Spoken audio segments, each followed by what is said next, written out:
Hello friends, happiness with गरिमा में आप लोग का बहुत बहुत स्वागत है। मैंने सोचा कि खाना पीना तो आजकल चल ही रहा है, बट फेस टू फेस बातचीत किए हुए बहुत टाइम हो गया। तो मुझे आप लोगों से मिलना चाहिए, बात करना चाहिए, अपनी यूट्यूब फैमिली से आमने सामने बैठ के कुछ कहना चाहिए, सुनना चाहिए। तो आज मैंने सोचा कि खाना पीना तो चल रहा है, ठीक है, बट पढ़ाई का क्या हो रहा है। मुझे लगा कि पढ़ाई तो कुछ मिसिंग सी है इस समय सबकी। तो मुझे लगा कि हम लोग बात करते हैं। तो बात स्टडीज़ से करने से पहले, स्टडीज़ की बात करने से पहले मैं आप लोगों से बात करना चाहूँगी कि हम लोग जो है प्रिपरेशन करते हैं किसी भी फील्ड की, तो हमें एक मतलब कॉन्फिडेंट अंदर से होना चाहिए। हमें कभी भी अ, जैसे आप संशय में या डाउट में अपने आप को अगर रख के कर रहे हैं ना कुछ भी, तो it is really not going to work. Believe me, it is really really not going to work. तो मैं आपको मेरी जर्नी जो अभी तक रही है वो मैं आपसे शेयर करना चाह रही हूँ आज। और आपसे भी इस चीज़ के लिए मैं आपको भी कहना चाह रही हूँ कि प्लीज़ आप भी अपनी जगह पे अपनी सोच, अपने कॉन्फिडेंस के साथ बिल्कुल डटे रहें, बिल्कुल खड़े रहें। तो मेरी जर्नी जो है वो, I am an aspirant of civil services and state civil services. तो शुरुआत मैंने की थी काफ़ी पहले। मैं बहुत लंबे टाइम से इस फील्ड में हूँ और बहुत सारे अप्स एंड डाउन्स देखे, बहुत सारे प्री क्वालिफाई किए, बहुत सारे मेंस दिए, बहुत कुछ मेंस भी क्वालिफाई किए, बट अभी तक फाइनल नहीं मेरा सिलेक्शन हुआ है and I have not succeeded yet. तो मुझे ऐसा लगता है कि जो ये जर्नी है इसमें आपको कॉन्फिडेंट होना बहुत बहुत ज़्यादा ज़रूरी है, हर समय हर मोड़ पे। क्योंकि आपका कॉन्फिडेंस बहुत सारी चीज़ें तोड़ती हैं। लाइक आपके अपने जो रिज़ल्ट्स हैं, आपके अपने जो एफ़र्ट्स हैं, आपके जो अपने हैं, जो इर्द गिर्द आपके कोई सम मे बी रिलेटिव और मे बी कोई दोस्त, जो जान पहचान वाले हैं, कुछ भी आपके मोराल को नीचे करने वाले बहुत सारे लोग आपको मिलेंगे, बहुत बहुत सारे लोग मिलेंगे। But you have to be strong, you have to be firm with your decision, with your goals। तो आपको लोगों को कहने से नहीं हिलना है और बिल्कुल भी आपको अपनी चीज़ों को नहीं गिव अप करना है। तो ये तो एक मेन चीज़ है इसमें जो मैंने फील किया इतने दिनों में, वो मैं आपसे शेयर करना चाहूँगी। मेरी जो अभी तक की जर्नी रही है वो बहुत सारे अप्स डाउन्स भी रहे हैं, ऑब्वियसली कुछ फैमिली रीजंस रहे हैं, बट वही फैमिली मेरा बिल्कुल वॉल ऑफ चाइना है मेरे लिए। बहुत ही ट्रिमेंडस सपोर्ट है मेरे पेरेंट्स का, भाई का, बहुत बहुत ज़्यादा सपोर्ट है। और आई बिलीव कि अगर आपको अपनी फैमिली का सपोर्ट मिलता है ना, then you are not going to give a damn to any one's decision or suggestion or whatever the thing is। तो मुझे ऐसा लगता है कि अगर आप अपनी अपनी चीज़ों में आपको कॉन्फिडेंट होना बहुत ज़रूरी है। मतलब आपसे कोई कुछ कह रहा है, why are you doing so, why are you wasting या giving so much time in this field and all. तो you have to have prepare for the this type of statements and आपको हर समय, लेकिन आपको अपने आप को कभी भी मोराल को डाउन नहीं होने देना है। Let me tell you one thing कि अगर आप खुद में अपने आप को ऐसा फील करते हो ना कि you are not doing so good, या अरे यार इतने दिन से तो कर रहे हैं, अभी कब तक करेंगे, if you are thinking like that, please leave the field. I am suggesting you, I am requesting you, please leave the field. क्योंकि कॉम्पिटिटिव फील्ड चाहे कोई भी हो, मैं सिविल सर्विसेज की तैयारी करती हूँ।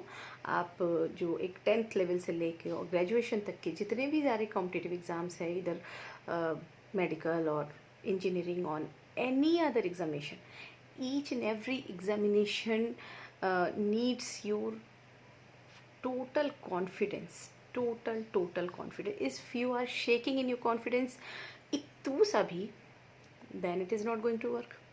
तो please don't leave your confidence. क्योंकि मेरे साथ जो चीज़ें हैं, पहली बात तो टचवुड फैमिली सपोर्ट बहुत ज़बरदस्त है, बहुत लोग के साथ नहीं होता है। But I am saying the thing कि अगर आपके पास फैमिली सपोर्ट नहीं भी है तो भी अगर आप अपनी जर्नी से फ्रस्ट्रेट हो रहे हो या परेशान हो रहे हो, जस्ट सिट बिल्कुल कूल एंड काम होके एंड थिंक अबाउट दैट कि आप इसको कंटिन्यू कर सकते हो कि नहीं। First you take the decision if you are in this field since long time और आप अभी तक वहीं पे ही हो या थोड़े अप डाउन्स चल रहे हैं, कभी यस कभी नो, कभी फेलियर है कभी नहीं है, ऐसा करके and you are not finally succeeded, तो उस समय आप बैठो, आप सोचो उसके बारे में। लेकिन अगर आपको नहीं ठीक लगता है and you are leaving the field, it's totally up to you. But if you are taking the decision that you are not going to leave this field, जब तक आपका या तो सिलेक्शन नहीं हो जाए या तो आपकी अगले बार ऐसा मन नहीं कर जाए कि मैं छोड़ दूँ, तो बिलीव मी प्लीज़ आप हाफ हार्टेडली नेक्स्ट एग्जामिनेशन की तैयारी बिल्कुल मत शुरू करना। आपके अंदर जो उत्साह है ना, मैं 2 एग्जाम्पल कोट करना चाहूँगी। या तो आपका उत्साह होना चाहिए एक जो हमारे जो क्रांतिकारी होते थे उस टाइप का, बिल्कुल मतलब आज़ादी के मतवाले हैं, आज़ादी ही चाहिए तो चाहिए तो चाहिए, बस ये वाला।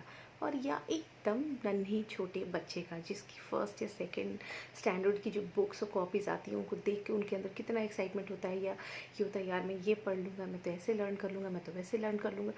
ये जो चीज़ें होती हैं ना, आपको वो इनोसेंस और वो कॉन्फिडेंस या वो बात अपने अंदर लानी होगी। जैसे आप किसी एग्ज़ाम के बाद आते हो एग्ज़ाम देके, कभी कभी क्या होता है ना, एग्ज़ाम देते ही आपको समझ में आ जाता है कि ये पेपर तो यार बिगड़ गया और इसमें तो कुछ भी नहीं होने वाला। आप थोड़ा सा टाइम दीजिए। ऐसा नहीं है कि आपने मान लीजिए 10 तारीख को कोई पेपर दिया तो आप 12 से ही लग लो, ऐसा नहीं है। Give yourself some time of relaxation, some time of thoughtful होने का कुछ टाइम अपने आप को दो आप। उसके बाद से आप फिर से बैठो।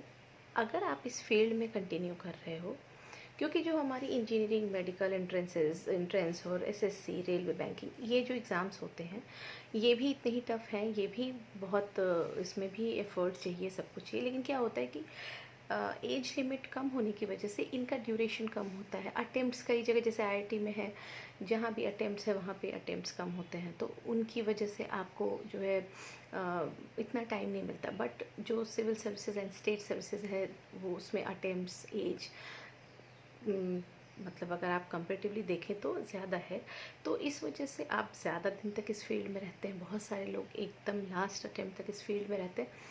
तो यहाँ पे आपको ये सोचने की ज़रूरत है कि लास्ट टाइम हमसे क्या मिस हो गया है। वो जो मिस हो गया है वो इस बार मिस नहीं होना चाहिए। फर्स्ट एंड फॉरमोस्ट जो कहा जाता है ना, एकदम इम्पॉर्टेंट चीज़ तो ये है। पहले आपको ये सोचना है कि क्या मिस हुआ था। दूसरे, आपको ये गिल्ट नहीं करना है कि यार इतने दिनों से नहीं हुआ, क्योंकि वो एक ही अटेम्प्ट होगा जब आपका फाइनल सिलेक्शन होगा। जैसे मैंने बहुत सारे प्री क्वालिफाई किए, कुछ मेंस क्वालिफाई किए, तो ऐसा नहीं कि उस प्री और इस मेंस को जोड़ के और फर्दर मुझे उससे कोई किसी तरीके की जॉब या किसी तरह का सेटलमेंट मिलने वाला है। कोई एक एग्ज़ाम होगा जिसमें आप टोटली सक्सीड सारे स्टेप्स में करोगे तभी कर पाओगे। तो आपने चाहे 2 अटेम्प्ट्स दिए हैं, चाहे 10 अटेम्प्ट्स दिए हैं, डजेंट मैटर। आप अगर 11वां अटेम्प्ट देने जा रहे हैं तो you must be prepared with full enthusiasm, full strategy, with full जो है ना, हाउस द जोश हाई सर, तो दैट जोश मस्ट बी वेरी हाई। और अगर आप ज़्यादा दिन से इस फील्ड में हैं तब तो जोश हाई होना इज़ अ मस्ट। और लेट मी टेल यू कि आप ज़रूर ज़रूर सक्सीड करोगे। और इन एनी केस, क्योंकि एस्पायरेंट्स बहुत ज़्यादा हैं, सीट्स बहुत कम हैं, चीज़ें होती हैं, अगर आप फाइनली सक्सीड नहीं भी करते हैं इन केस, तो भी अगर आप कॉन्फिडेंस के साथ इस फील्ड में हैं तो आप प्रिपेयर हो रहे हैं आगे कुछ बहुत अच्छा करने के लिए। लेकिन यार उसने कह दिया मेरा तो नहीं होगा, यार देखो ना इस बार भी नहीं हुआ।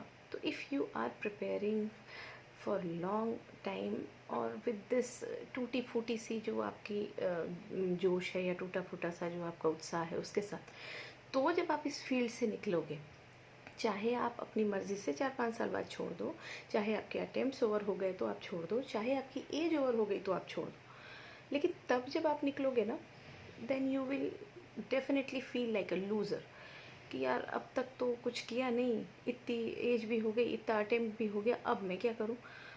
तो ये चीज़ से बचने का, क्योंकि अगर आप कॉन्फिडेंट होके कुछ करते हैं ना, तो आपकी जो स्ट्रेंथ है, आपकी जो कैपेबिलिटी है, वो ऐड ऑन होती चली जाती है।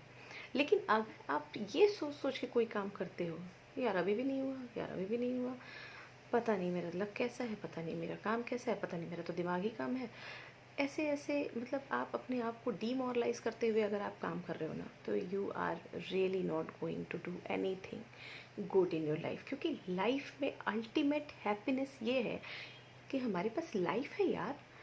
लाइफ होना कितना इम्पॉर्टेंट है। आज कोविड के टाइम में आप देखो, इतनी इजीली अपनी अपनी लाइफ, कितने लोगों ने उनका लाइफ का लॉस हो गया, कितने लोगों के घर के लोगों की लाइफ का लॉस हो रहा है, कितना पेनफुल और कितना बुरा है ये सब कुछ। आप एक बार सोचो, आपको जॉब अगर नहीं मिल रही है या जॉब लेट मिल रही है, क्या ये इतना बड़ा परेशानी का कारण है कि जिसके लिए हम इतने डिमोरलाइज हो जाएं।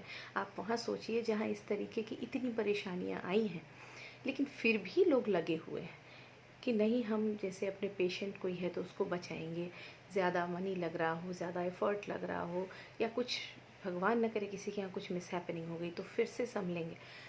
आप तैयारी ही तो कर रहे हो, उसमें एक उत्साह और जोश और पॉजिटिविटी की ही तो ज़रूरत है। क्योंकि अगर आप पॉजिटिविटी के साथ रहेंगे तो क्या होगा कि अगर आप बाहर निकलते हो सक्सीड होके, वेल एंड गुड, लेकिन इन केस आप निकलते हो और आपका सिलेक्शन नहीं हुआ है, तो भी आप कॉन्फिडेंट रहोगे कि that you have achieved a lot by this journey and now you are ready to start a new journey with a new enthusiasm, with a new planning in your life. और वो planning आपकी ज़रूर ज़रूर सफल होगी। आप बहुत सारे लोगों को गाइड कर सकते हो, आप अपना कुछ बिजनेस सेटअप कर सकते हो। आप सिविल सर्विसेज की तैयारी में आपका माइंड इतना मल्टी डायमेंशनल थिंकिंग का हो जाता है कि आप बहुत सारी फील्ड में बहुत सारा एक्सप्लोर करने लायक आपका माइंड हो जाता है। लेकिन बस ज़रूरत है उस पॉजिटिव अप्रोच की, that we have our life touchwood, and we have to live our life with happiness, with positivity, and with total enthusiasm।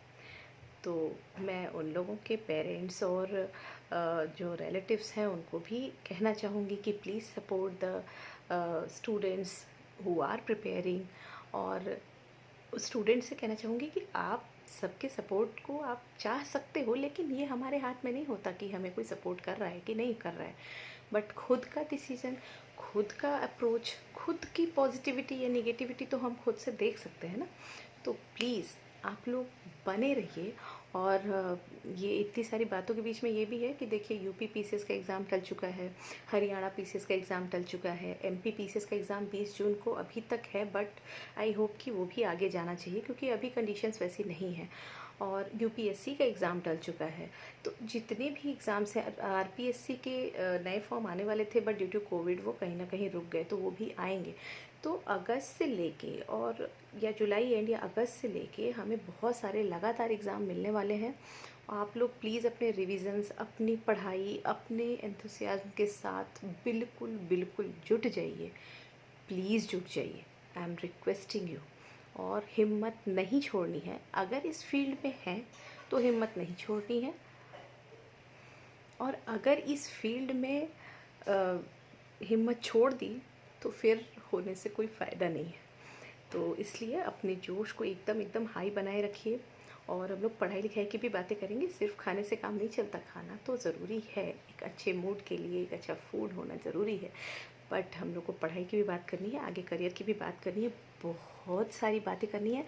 तो आप लोग हैप्पीनेस विद गरिमा को खूब ढेर सारा सब्सक्राइब करिए, खूब ढेर सारा ये सब्सक्रिप्शन दीजिए मुझे, ताकि मुझे मोटिवेशन मिले उससे। और मेरे चैनल को सब्सक्राइब करके बेल बटन प्रेस करिए ताकि कोई नया वीडियो का नोटिफिकेशन आपसे मिस नहीं हो जाए। और हैप्पीनेस विद गरिमा से जुड़े रहिए, मेरे नेक्स्ट वीडियो का वेट करिए। हैप्पी रहिए, सेफ रहिए, खुश रहिए, और बहुत बहुत सारी पढ़ाई भी करिए प्लीज़, खाने के साथ साथ। ओके, तो हम लोग जल्दी मिलते हैं। Till then take care, bye bye.